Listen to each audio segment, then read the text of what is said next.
Tent में राम के दर्शन करने की दशकों पुरानी पीड़ा दूर होने वाली है। सोलापुर की जनसभा में बोले पीएम मोदी। प्रधानमंत्री नरेंद्र मोदी शुक्रवार को महाराष्ट्र के सोलापुर पहुंचे। उन्होंने यहां लगभग 2000 करोड़ रुपए की 8 अमृत मिशन परियोजनाओं की आधारशिला रखी। यहां एक जनसभा को संबोधित करते हुए उन्होंने कहा कि महाराष्ट्र के विभिन्न शहरों में आज 7 अमृत परियोजनाओं का उद्घाटन किया गया है। मैं इस विशेष अवसर पर महाराष्ट्र के लोगों को बधाई देना चाहता हूं। इस दौरान पीएम मोदी भावुक हो गए। उन्होंने पानी पिया और कुछ देर चुप खड़े रहे। फिर रूंधे गले से कहा, मुझे खुशी है कि सोलापुर के हजारों गरीबों और मजदूर साथियों के लिए हमने जो संकल्प लिया था वह आज पूरा हो रहा है। आज पीएम आवास योजना के तहत बनी देश की सबसे बड़ी सोसाइटी का लोकार्पण हुआ है। मैं आज देख कर आया और मैंने सोचा काश मुझे भी बचपन में ऐसे घर में रहने का मौका मिला होता। प्रधानमंत्री नरेंद्र मोदी ने राम मंदिर प्राण प्रतिष्ठा से पहले अपने 11 दिवसीय अनुष्ठान का जिक्र करते हुए कहा, रामलला की प्राण प्रतिष्ठा से पहले कुछ संतों के मार्गदर्शन में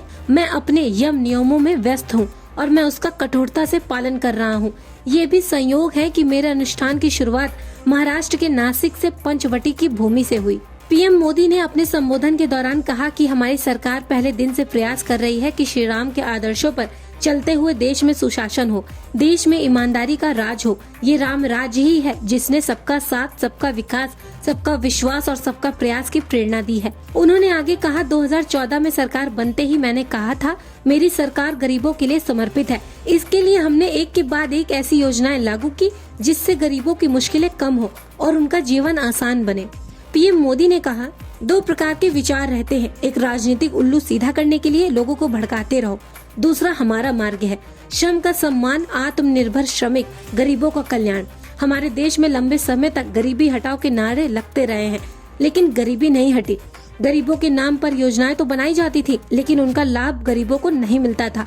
उनके हक का पैसा बिचौलिए लूट ले जाते थे। पहले की सरकारों की नीति, नियत और निष्ठा कटघरे में थी।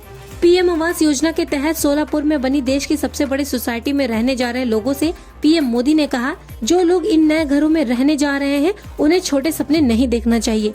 मैं आप सभी से आग्रह करता हूं कि बड़े सपने देखिए, कभी छोटे सपने ना देखें। आपके सपने पूरे करना मेरी गारंटी है, आपके सपने ही मेरा संकल्प है। पीएम मोदी ने अयोध्या में 22 जनवरी को होने वाले समारोह के बारे में कहते हुए कहा, ये समय हम सभी के लिए भक्ति भाव से भरा है। 22 जनवरी को वो ऐतिहासिक क्षण आने वाला है जब हमारे भगवान राम अपने भव्य मंदिर में विराजने जा रहे हैं। हमारे आराध्य के दर्शन टेंट में करने की दशकों पुरानी पीड़ा अब दूर होने जा रही है।